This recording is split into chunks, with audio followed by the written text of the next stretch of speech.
It seems that today, it's harder than ever to raise responsible kids, kids who know how to behave the way we know they should. We all want kids who are motivated to achieve academically and who are good citizens, who are able and willing to cooperate at school and at home. In response to this challenge, we bring you this 6-part series based on the principles of cooperative discipline.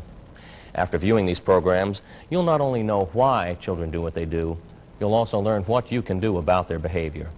You will learn how you can help kids choose to behave responsibly in ways that bring about cooperation in school and at home.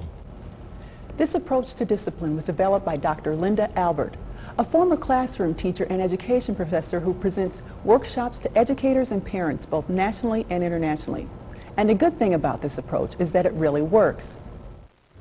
Most of our kids are regular, everyday kids, and cooperative discipline works for us. We've got kids just like kids in city schools everywhere, and cooperative discipline really works for us. Our school has regular, mainstream, and special ed students, and the cooperative discipline approach works for us. No matter how you're approaching discipline currently, the insights and skills presented in this series will help you respond more effectively to misbehavior and develop a positive relationship with young people that promotes cooperation and develops a classroom where teachers like to teach and students like to learn. Our primary focus will be on classroom situations, but occasionally we'll focus on the family, since many teachers are also parents, and since many parents want to support teachers' efforts using similar skills and strategies at home.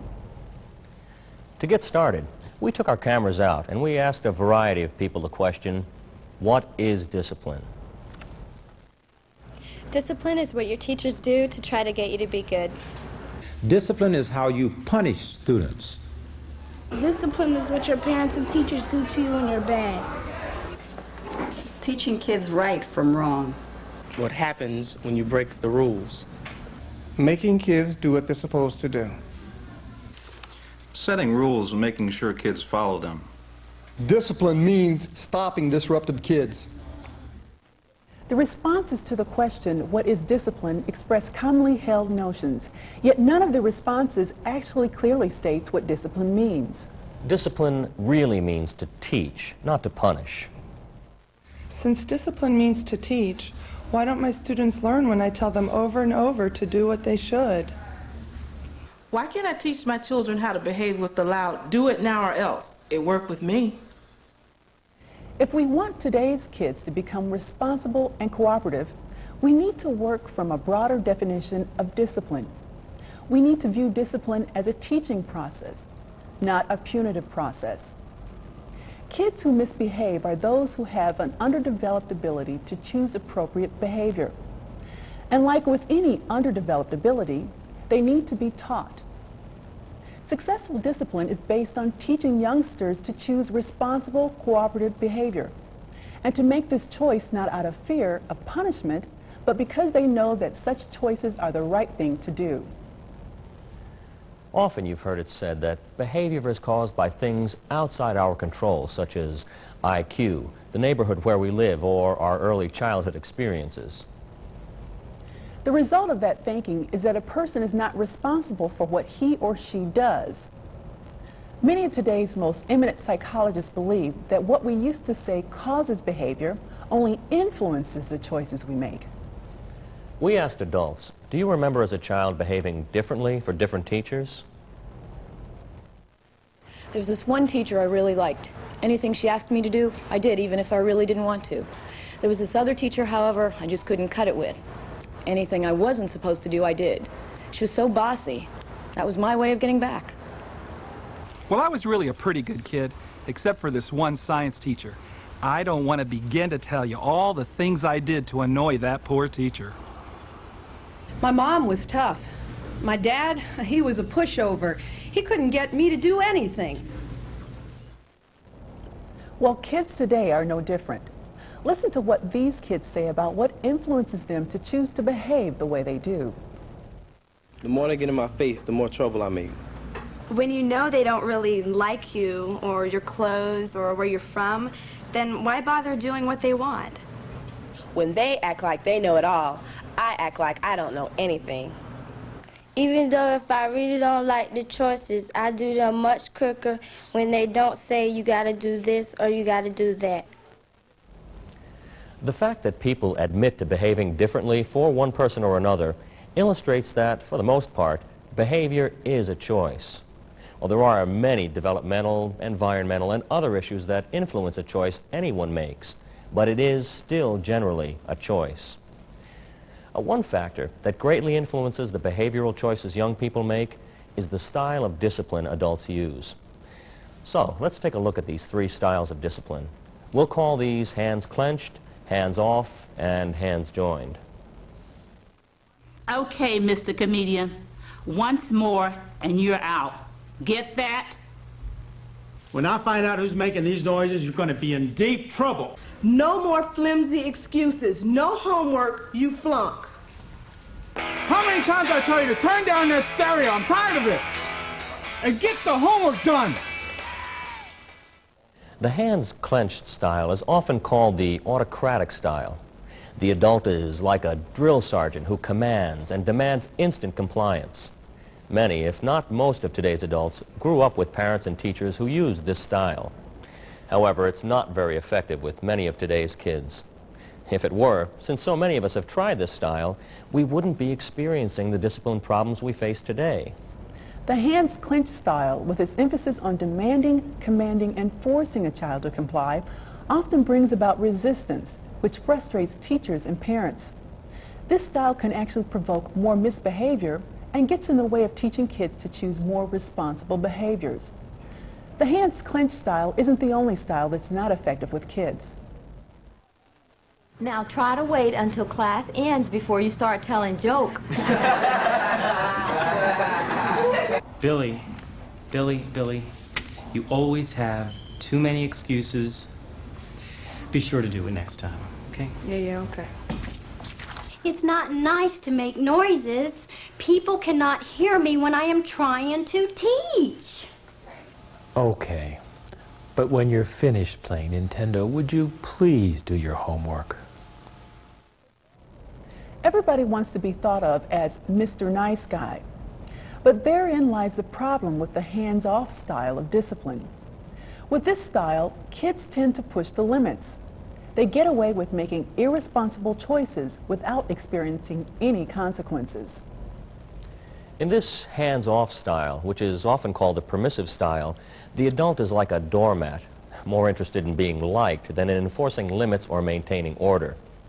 Sometimes with the hands-off style, patience wears thin, leading to explosive outbursts and a reversion to an overkill of the hands clenched style. I'll make that kid of mine behave or else. The vacillation between hands clenched and hands off is a source of further confusion to kids and leads to nowhere. Now let's see what does work with today's kids. I'd love to hear more of your jokes during lunch, but right now you have a choice. You can finish your geography, or you can go to our agreed-upon timeout in Miss Carlisle's room. Your choice. I see you've chosen not to do your homework. Would you care to take a 0 for the assignment, or would you turn it in late tomorrow with a 10-point penalty? You decide. When everyone chooses to be quiet and pay attention, I will continue the lesson. I know you want to watch your favorite program now, but before you do, you need to let me know your plan for doing your homework. The rule is it needs to be done before 9 o'clock. This style, which is effective with kids today, is often referred to as the lead or hands-joined style of discipline.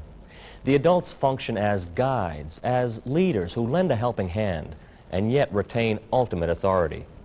Well, the reason this style works so well is because it allows for choices. Cooperation is achieved because people whose lives are being affected by a decision are included in the decision-making process. As we said earlier, the content of this series is based on the cooperative discipline approach developed by Dr. Linda Albert. Reporter Clint Kemmermott is with Dr. Albert to talk about why kids behave as they do. Dr. Albert, we've seen that behavior is a choice, and that the style of discipline that a teacher or parent chooses to use will influence the choices kids make. Now, what is it kids are trying to gain with the choices they make? What kids really want is to belong, to feel valued and valuable. Satisfying this need to belong is basic to human development. It's got to be satisfied if we want kids to make responsible choices. So, how do we help kids satisfy this need to belong? We help them in 3 ways. A child needs to believe he or she is capable of satisfactorily completing their work in school, as well as their daily tasks and responsibilities at home. A child needs to feel connected, able to relate to teachers, classmates, parents, and siblings in a positive manner. And a child also needs to be able to contribute to the welfare of the class and the family in significant ways. I'd like to think that all interactions between adults and children in school and at home would fit under this umbrella. Are there specific things we do with kids to bring them under this umbrella? We use encouragement strategies that are specifically designed to help students feel capable, connected, and contributing. An added bonus of doing this is that a youngster's self-esteem is enhanced by these same encouragement strategies. Keep in mind that the more we encourage, the less kids will choose to misbehave, and the harder they'll work at their studies. So, encouragement, which is helping kids satisfy their need to belong in positive ways, is an important part in helping kids become responsible. Thanks, Dr. Albert. Thanks, Clint. We've learned that behavior is based on choice. And to influence kids to make responsible choices, we need to use the hands-joined or lead style of discipline, plus help kids find ways to satisfy their need to belong. When kids don't know how to fulfill the need to belong in positive ways, they resort to misbehavior. These negative attempts to belong can unfortunately result in some immediate gratifications that give kids a false sense of fulfillment. These misguided attempts to satisfy the need to belong were first analyzed by the late doctor of psychology, Rudolf Dreikurs of Chicago, who worked with children and families from all different backgrounds. Dr. Dreikurs made careful observations of children, both at home and at school, and determined that there are 4 basic purposes or goals of misbehavior, typically called attention, power, revenge, and avoidance of failure behavior. It's crucial for teachers and parents to be aware of these 4 goals of misbehavior. It's been proven that when adults understand the child's goal at the moment of misbehavior, and when they react to that misbehavior using strategies and techniques designed specifically to deal effectively with that goal, the situation does not escalate, and kids are better able to make more responsible choices. Each of the next 4 videos in our Responsible Kids series will focus on one of these 4 goals of misbehavior, offering you practical and effective strategies for dealing with each type of misbehavior.